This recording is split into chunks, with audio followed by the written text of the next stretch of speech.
Hello दोस्तों, नमस्कार। स्वागत है आपका सक्सेस इन हिंदी अकेडमी में।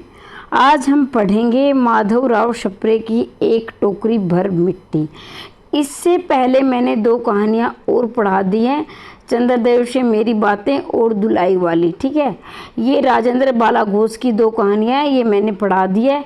और इसके साथ ही अगर कोई साथी नया जुड़ा है तो उनके लिए बहुत बड़ी खुशखबरी बता देती हूँ कि मैं पूरा पाठ्यक्रम निःशुल्क पढ़ा रही हूँ यूजीसी नेट और हरियाणा असिस्टेंट प्रोफेसर का, जिसमें आपका ऑब्जेक्टिव और सब्जेक्टिव दोनों ही निःशुल्क है। लेकिन अगर आपको इनकी पीडीएफ चाहिए तो पीडीएफ आप इस नंबर पर मैसेज करके प्राप्त कर सकते हैं, जिसमें आपका ऑब्जेक्टिव और सब्जेक्टिव दोनों पेपरों की ही पीडीएफ मिलेगी। ये मात्र और मात्र 1499 की पूरा पाठ्यक्रम इसमें शामिल रहेगा। और जो आपकी वीडियो है, यानी जो आपका पाठ्यक्रम पढ़ाया जाएगा, वो पूरा निःशुल्क रहेगा, कोई भी उसका चार्ज नहीं लिया जाएगा। अगर आप पहली बार चैनल पर आए तो चैनल को सब्सक्राइब कर दें और शेयर कर दें, घंटी वाले निशान को दबाना ना भूलें, ताकि जब भी मैं वीडियो डालूं आप तक उचित समय पर पहुंच जाए। ठीक है, तो ये पूरा पाठ्यक्रम निःशुल्क रहेगा। और इसके साथ ही पीडीएफ चाहिए तो आप इस नंबर पर संपर्क कर सकते हैं। चैनल को ज़रूर सब्सक्राइब कर लें, नहीं सब्सक्राइब करोगे तो आप क्या है, इस पूरे पाठ्यक्रम से वंचित रह जाओगे। और मुझे नहीं लगता कि पूरे यूट्यूब पे इससे कोई सस्ता कोर्स है या फिर पूरा कोई निःशुल्क पढ़ा रहा है, वरना एक वीडियो देकर आगे आपसे बोलेंगे हमारे पेड कोर्स में शामिल हो जाएं। तो ये आपका डिसीजन है, आप इसका फ़ायदा उठाना चाहते हैं तो ये अभी शुरुआत करते हैं। कोई प्रश्न इससे बाहर नहीं जाएगा, फिर मैं बीच में बार बार नहीं बोलूँगी। जो भी प्रश्न रहेगा इसी में से आ जाएगा। इसके आप नोट्स भी बना सकते हैं, अगर आपको नोट्स चाहिए तो आप ले भी सकते हैं, ये फैसला आपका है। ठीक है, तो मैं शुरुआत करती हूँ। पंडित माधवराव सप्रे, यानी पंडित माधवराव सप्रे की ये कहानी है, एक टोकरी भर मिट्टी। तो इनके जन्म के बारे में थोड़ा सा हम जान लेते हैं, फिर हम कहानी की शुरुआत करेंगे। इनका जन्म सन 1871 में पथरिया गांव, दमोह जिला, मध्य प्रदेश में हुआ था। तो मैं एक छोटी सी ट्रिक बताती हूँ, जैसे मेरे पुराने वाले अभ्यर्थी जानते हैं कि मैं ट्रिक के द्वारा भी और विस्तार से दोनों ही तरीक़ों से पढ़ाती हूँ। तो माधवराव सप्रे, मैं से माधवराव सप्रे, मैं से मध्य प्रदेश। ठीक है, इतना तो आप क्लियर रखेंगे। वर्ण को वर्ण से जोड़कर पढ़ लिया करो। माधवराव सप्रे, मैं से माधवराव सप्रे, मैं से मध्य प्रदेश। अब इनका सन आपको याद रखना पड़ेगा, सन 1871 में पथरिया गांव। और देखो, गांव की भी मैं एक आपको ट्रिक बताती हूँ। अब इस कहानी में पढ़ रहे हैं हम, एक टोकरी भर मिट्टी। कहानी का क्या है, शीर्षक है। तो ये है मिट्टी। अब आप वहाँ जाने के बाद अगर ये गांव का नाम दे दे तो आप कंफ्यूज हो जाओगे, कौन सा बताया था, अभी पथरिया बताया था क्या। तो देखो, ये मिट्टी है, ये पत्थर है। ठीक है, मिट्टी और पत्थर जोड़ के, भाई मिट्टी, जिसने मिट्टी कहानी लिखी है उसका गांव पथरिया गांव में उनका जन्म हुआ है। ठीक है, जिसने मिट्टी कहानी लिखी है उनका पथरिया गांव में जन्म हुआ है। और मैं से माधवराव, मैं से मध्य प्रदेश। ठीक है, आगे बढ़ते हैं। स्वाधीनता संग्राम के अग्रणी नायकों में से एक पंडित माधवराव सप्रे ने भारत में राजनीतिक चेतना जगाने के साथ साथ साहित्य जगत में भी अपना योगदान दिया है। भाई ने स्वाधीनता संग्राम के लिए भी लड़ाई लड़ी है और राजनीति में भी और साहित्य में भी अपना योगदान काफ़ी दिया है। हिंद केसरी और छत्तीसगढ़ नामक पत्रिकाएं शुरू करने के अतिरिक्त उन्होंने 1905 में नागपुर में हिंदी ग्रंथ प्रकाशन मंडली की स्थापना की। अब यहाँ से आपके 3 प्रश्न बनेंगे, ध्यान देंगे। ये ऑब्जेक्टिव पेपर के लिए भी जरूरी है, सब्जेक्टिव के लिए। ऑब्जेक्टिव में प्रश्न क्या बनेगा, या तो ये पूछ लिया जाएगा, भैया छत्तीसगढ़ मित्र पत्रिकाओं के प्रकाशित किसने करवाई, हिंद केसरी। तो हिंद केसरी और छत्तीसगढ़ दोनों ही पत्रिकाएं माधवराव सप्रे की रहे हैं, हिंद केसरी और छत्तीसगढ़। ठीक है, इसके अतिरिक्त मतलब इसके अलावा 1905 में नागपुर में हिंदी ग्रंथ प्रकाशन मंडली की भी स्थापना की थी। तो उन्होंने हिंद केसरी, छत्तीसगढ़ मित्र पत्रिकाएं तो निकाली, इसके साथ 1905 में नागपुर में हिंदी ग्रंथ प्रकाश मंडली की भी स्थापना की। रायपुर में राष्ट्रीय विद्यालय की स्थापना इन्हीं की प्रेरणा से हुई। इन्होंने, यहाँ भी प्रश्न बनेगा, बनेगा नहीं, बनता ही हमेशा, यहाँ आप याद रखेंगे, उन्होंने बाल गंगाधर तिलक के गीता रहस्य का हिंदी अनुवाद किया। तो यहाँ से भी आपके 2 प्रश्न बनेंगे, मैं बता देती हूँ। पहला प्रश्न तो ये है, गीता रहस्य किसकी रचना है? तो गीता रहस्य है बाल गंगाधर तिलक की। अब इसका हिंदी में अनुवाद किसने किया था? तो इसका हिंदी में अनुवाद किया था माधवराव सप्रे ने। मैं हमेशा बोलती हूँ कि जब मैं पढ़ाती हूँ ना, तो आप ज़रूर नहीं, मेरी वीडियो आप बैठ कर देखें, आप काम करते करते भी सुन लिया करो, सुनोगे तो भी अच्छी प्रकार से याद हो जाए, क्योंकि मैं एक बात को 2-3 बार इसलिए रिपीट करती हूँ। तो देखिए, यहाँ बाल गंगाधर तिलक की जो रचना है गीता रहस्य, और इसका अनुवाद किसने किया था? माधवराव सप्रे ने किया था। आगे बढ़ते हैं। सन 1900 में जब समूचे छत्तीसगढ़ में प्रिंटिंग प्रेस नहीं था, उन्होंने बिलासपुर जिले के एक छोटे से गांव पेंड्रा से छत्तीसगढ़ नामक मासिक पत्रिका निकालकर मध्य भारत में हिंदी पत्रिका की शुरुआत की। तो यहाँ से आपके 2 प्रश्न बनेंगे।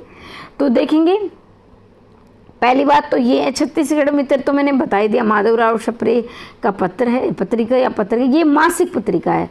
कैसी पत्रिका है? मासिक, जो मतलब महीने में 1 बार प्रकाशित होती थी। और ये कब प्रकाशित हुई? 1900 में, जब सरस्वती पत्रिका जब प्रकाशित हो रही थी, उसी समय ये प्रकाशित हुई थी, ये छत्तीसगढ़ मित्र। सरस्वती पत्रिका का समय काल भी मैं आपको बता देती हूँ, 1900 से लेकर 1920 रहा है, ठीक है। और ये पत्रिका याद दिया नहीं गया, वैसे मैं बता दूं आपकी एक्स्ट्रा जानकारी के लिए। छत्तीसगढ़ मित्र पत्रिका ये सिर्फ 3 साल चली थी भाई, 3 साल के बाद ये बंद करनी पड़ी थी, ठीक है, सिर्फ 3 साल ही। और ये पेंड्रा गांव था उस समय। आप जो प्रिंटिंग प्रेस है भाई, उस ज़माने में बहुत कम होता। अब 1900 के ज़माने में आप याद करो, 1900 का पुराना कितना ज़माना रहा, तो उस समय प्रिंटिंग प्रेस कहाँ होती है, लेकिन एक छोटे से गांव में, पेंड्रा गांव में छत्तीसगढ़ पत्रिका छपती थी, ठीक है। अब हमारे लेखक का और क्या योगदान है इसमें देखेंगे। इस पत्रिका में छपी उनकी एक टोकरी भर मिट्टी हिंदी की प्रथम मौलिक कहानी के रूप में चर्चित हुई। ये कहानी अप्रैल 1901 में प्रकाशित हुई। तो ये बहुत महत्वपूर्ण प्रश्न है, ये आप याद रखेंगे। एक टोकरी भर मिट्टी कहानी कब प्रकाशित हुई? 1901 में प्रकाशित हुई।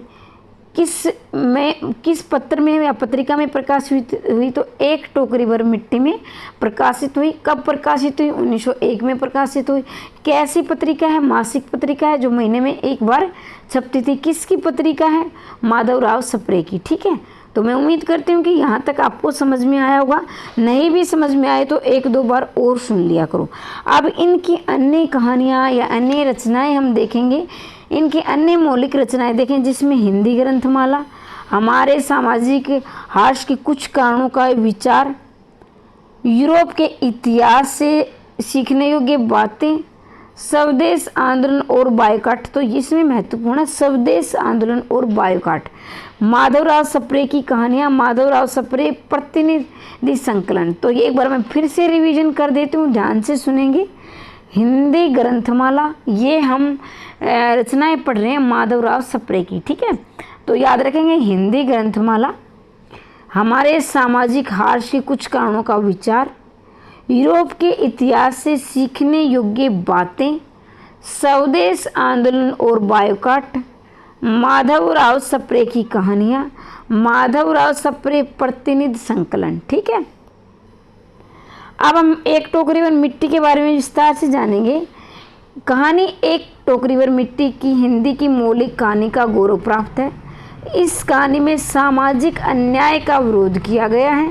पूछा जाएगा ये कहानी किसके बारे में? तो याद रखेंगे, ऑप्शन में मिलेगा ये कहानी सामाजिक अन्याय, यानी इस कहानी में सामाजिक अन्याय का विरोध किया गया है। ये कहानी अमीरी और गरीबी के वैमनस्य पर आधारित है। इसमें जमींदार समाज के शोषक वर्ग का प्रतीक है, विधवा वृद्ध शोषित वर्ग का प्रतीक है। विधवा मार्मिक बातों से जमींदार को को अपनी गलती का पछतावा होता है और वह क्षमा मांगते उसकी झोपड़ी वापस लौटा देता है।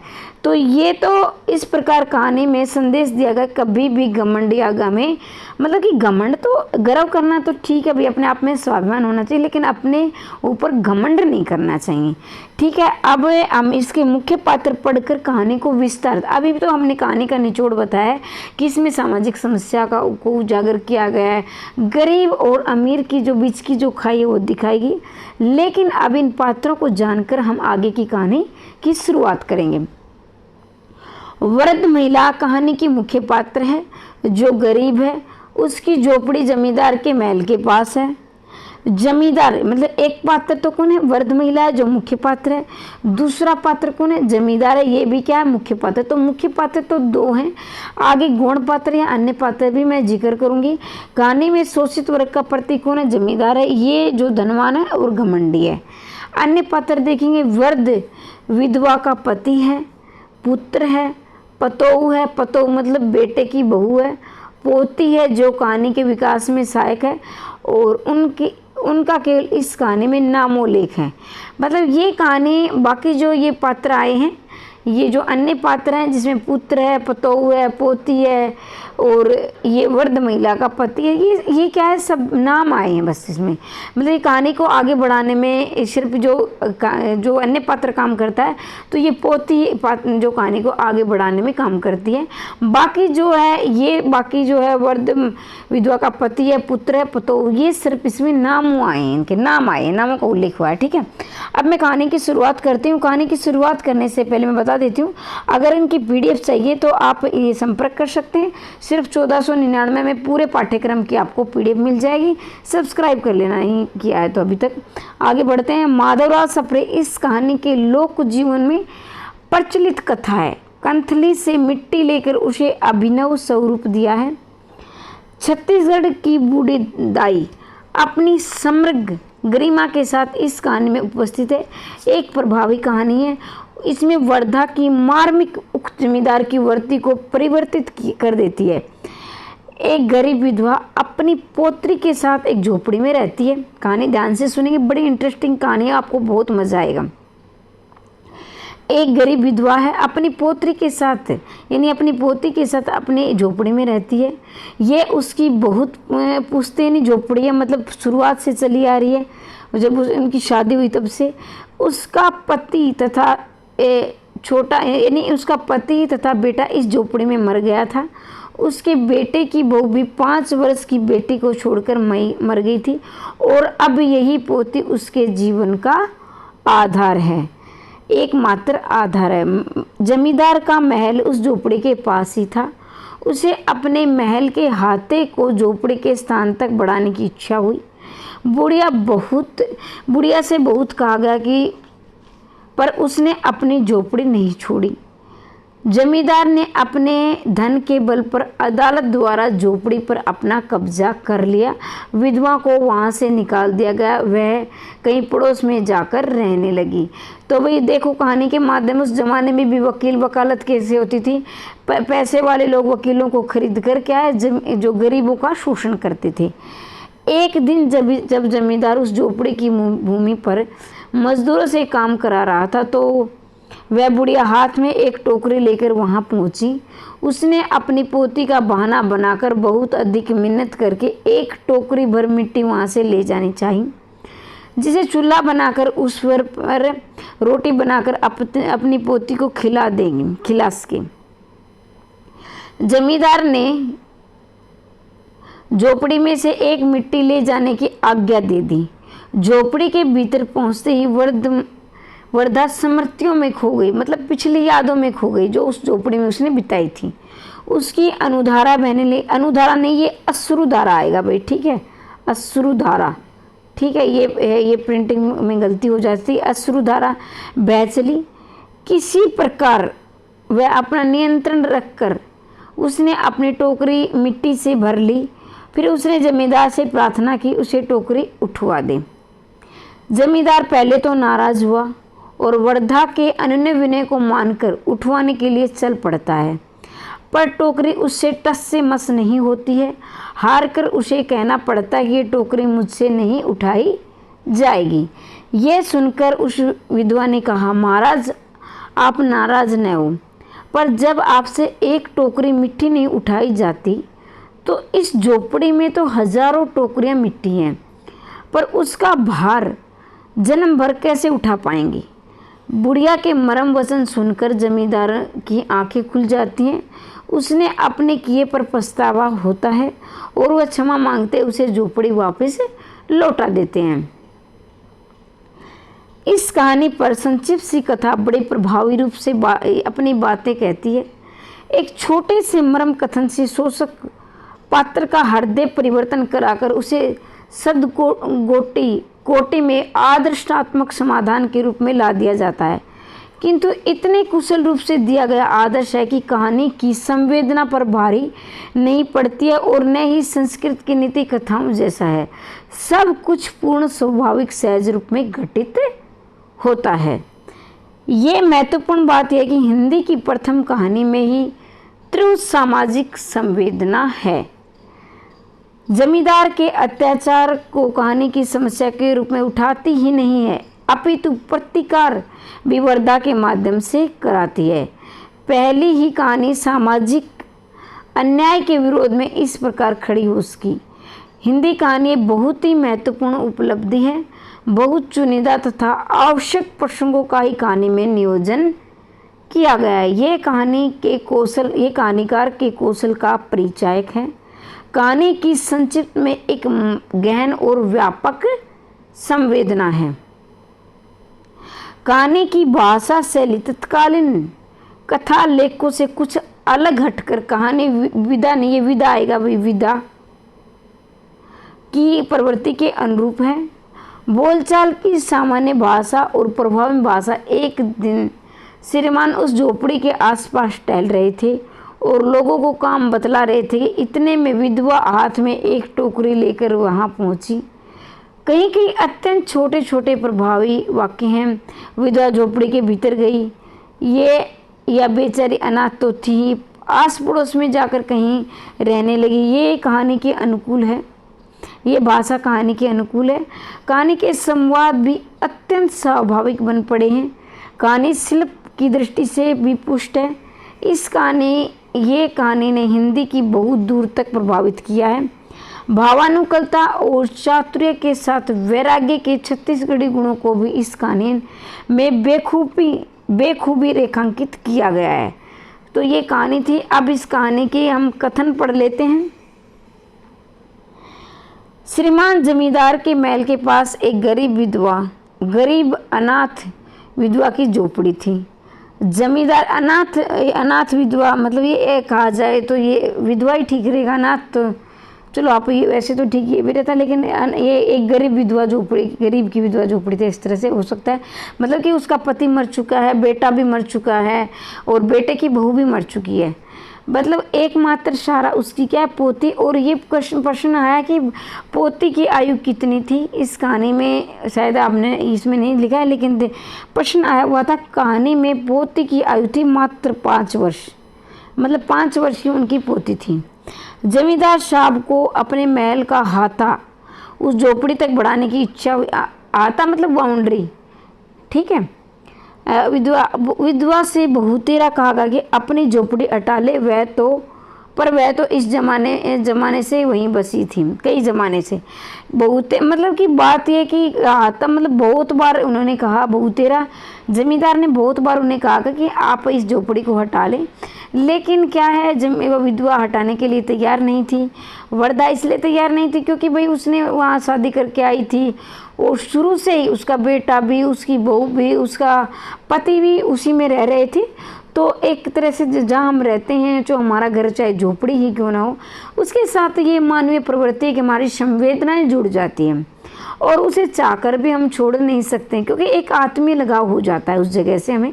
ऐसा नहीं, मान लीजिए कि आप कहीं आप चले जाओ, भले ही आपको कितना अच्छा खाना दिया जाए, कितने ऐशो आराम दिया जाए, लेकिन जब कई दिनों के बाद हम अपने घर लौटते हैं ना, तो ऐसा सुकून मिलता है। मैंने तो बहुत बार ये बात नोटिस की है, बहुत सुकून मिलता है और हम लेट कर लगता है हो, पता नहीं कहाँ मतलब गए हुए थे, अब सुकून मिला, अब चैन की सांस आई है। तो ऐसा ही इस कहानी में दिखाया गया है। तो मैं ये उद्धरण, ये जो कथन है, मैं ये भी पढ़ देती हूँ ताकि आपका प्रश्न कोई ना छूटे, आप धैर्य बनाए रखें। देखो भाई, धैर्य की तो बहुत आवश्यकता है, इसलिए कि क्योंकि धैर्य के बिना तो कोई काम न शुरुआत होती है, न ख़त्म होती है, और न हमें मंजिल मिलती है। श्रीमान के सब प्रयत्न निष्फल हुए, तब वे अपनी जमींदारी चाल चलने लगे। बाल की खाल निकालने वाले वकीलों की थैली गर्म कर उन्होंने अदालत से झोपड़ी पर अपना कब्जा कर लिया और विधवा को वहां से निकाल दिया। बेचारी अनाथ तो थी, आसपास झोपड़ी में कहीं जाकर रहने लगी। अब देखो, अब उन्होंने बहुत समझाया विधवा को कि यहाँ से आप झोपड़ी हटा लो, और क्या है, हम अपनी बाउंड्री और बढ़ाएंगे, अपने घर का जो अपने महल का अहाता बढ़ाएंगे। लेकिन जो विधवा नहीं मानी, तो उन्होंने क्या किया, तो भाई जो पैसे वाले होते हैं वो का अदालत में जाते हैं। तो आज के ज़माने में यही होती है, उस समय के ज़माने में यही हवाला दिया जाता। उन्होंने क्या, वकीलों की मतलब थैली गर्म कर दी, मतलब वकीलों को रिश्वत दे दी, और क्या जो ये वकीलों ने क्या किया, उनकी झोपड़ी को हटवा दिया, मतलब झोपड़ी से उनका सामान खाली करवा दिया। अब भाई विधवा के पास, बेचारी के पास चारा भी क्या था, वैसे बूढ़ी है, ऊपर से विधवा है, कोई सहारा नहीं है, एकमात्र सहारा उनकी अनाथ जो पोती है 5 वर्ष की, वही है। तो अब बुढ़िया ने क्या किया, वहाँ से अपनी झोपड़ी खाली की और पास ही जाकर पड़ोस में रहने लगी। जब से झोपड़ी छूटी है, तब से मेरी पोती ने खाना पीना छोड़ दिया है। मैंने बहुत कुछ समझाया पर वह नहीं मानती, यही कहा करती कि मैं अपने घर चल, वहीं रोटी खाऊंगी। तब मैंने ये सोचा, इस झोपड़ी में से एक टोकरी भर मिट्टी लेकर उसी का चूल्हा बनाकर रोटी पकाऊंगी, इससे भरोसा है कि रोटी खाने लगेगी। तो ये कथन कौन कह रहा है, ये कथन कह रहा है कि बुढ़िया किससे कह रही है, जमींदार से कह रही है। जबकि वो 5 वर्षीय अभी पोती है, जो बच्ची है, उसको इतना क्या ज्ञान है, लेकिन फिर भी विधवा की जो आत्मीयता है उसमें बसी हुई है, और वो चाह रही है कहीं ना कहीं इसका हृदय द्रवित हो जाए और ये झोपड़ी मुझे वापस मिल जाए। जब बुढ़िया की ये चाल कामयाब भी होती है, हालांकि इसको हम चाल तो वैसे तो चतुराई कहेंगे, लेकिन भाई उसका हक भी था उसके ऊपर, इसलिए उसकी जो आत्मीयता उसमें छूट नहीं रही थी। तो ऐसी चाल कामयाब होती है, और ये बात कहने पर क्या है, जमींदार उसी झोपड़ी वापस लौटा देता है। एक बार फिर से हम देखेंगे, कुछ कथन हो रहे हैं। महाराज नाराज न हो, आपसे एक टोकरी भर मिट्टी नहीं उठाई जाती, और इस झोपड़ी में तो हजारों टोकरियां मिट्टी हैं, उसका भार आप जन्म भर क्यों कैसे उठाएं, कैसे उठाएंगे, उठा सकेंगे, आप इस बात पर विचार कीजिए। तो ये कथन भी किसके हैं, बुढ़िया के हैं, जमींदार से। जब वो एक टोकरी भर मिट्टी उठा नहीं पाया जमींदार, तो बुढ़िया ने कहा कि आपसे एक टोकरी भर मिट्टी नहीं उठाई जाती, तो इसमें तो हजारों टोकरियां भरी है, पूरी जिंदगी आप इनका भार कैसे उठा सकेंगे। इस कथन पर क्या है, जमींदार का हृदय द्रवित हो जाता है और वो झोपड़ी से वापस लौटा देता है। तो भाई ये कहानी माधवराव सप्रे, एक टोकरी भर मिट्टी, आपने पढ़ी। कहानी कैसी लगी, आप रिस्पॉन्स थोड़ा कम देते हैं, ज़रूर दिया करो। कोई भी सुधार की आवश्यकता है तो भी आप ज़रूर लिखें। और कहानी कैसी लगी और जो आपको ये जानकारी कैसी लगी, कहानी तो पढ़ी, इसके साथ मैंने और भी जानकारी दी, जिसमें पात्र हैं, महत्वपूर्ण कथन है, पत्र पत्रिकाएं हैं, और हमारे लेखक के बारे में जो है, उनके जन्म के बारे, जीवन परिचय के बारे में। तो मुझे नहीं लगता कि इससे बाहर कोई प्रश्न जाएगा। जितने भी प्रश्न बनेंगे कहानी में से, इससे बाहर कोई भी प्रश्न नहीं जाएगा, इसके अंदर से ही प्रश्न बनेंगे। अगर कहानी आपने अच्छी प्रकार से ध्यानपूर्वक पढ़ी है, तो मेरा ये पूरा विश्वास है कि कोई भी प्रश्न आपका नहीं छूटेगा, गलत मतलब नहीं होगा। एक बार समझ में नहीं आए, 2-3 बार सुन लेना, काम करते करते सुन लेना, बैठकर याद करने की इतनी कोई आवश्यकता नहीं है। और ये क्लासें हमारी क्रमबद्ध चलेंगी, पूरी कहानियाँ, फिर नाटक, उपन्यास। कहने का मतलब ये है कि 1 से लेकर 10 तक यूनिट, जब तक आपका पेपर नहीं हो जाता है, पूरा निःशुल्क करवाऊंगी। कहीं से इधर उधर भटकने की आवश्यकता नहीं है। पूरा आपको इसी चैनल से पूरा पाठ्यक्रम मिलेगा। चैनल को सब्सक्राइब कर लेना अगर नहीं किया। इसके साथ ही अगर आपको ये PDF चाहिए जो 1499 रुपये में, यानी मात्र और मात्र 1499 में ये PDF प्राप्त कर सकते हैं। नंबर मैं आपको बता देती हूँ, ये हमारी स्क्रीन पर है नंबर। यहाँ पर आप फ़ोन शायद नहीं मिल पाएगा, इसके लिए मैं माफ़ी चाहूँगी। इस पर आप संदेश भेजकर इस PDF को प्राप्त कर सकते हैं। ज़्यादा से ज़्यादा शेयर कर देना। फिर कहती हूँ कमेंट के माध्यम से ज़रूर बताएं कहानी आपको कैसी लगी। ठीक है, और आज के लिए इतना ही। मिलते हैं अगली वीडियो में, तब तक के लिए जय हिंद जय भारत।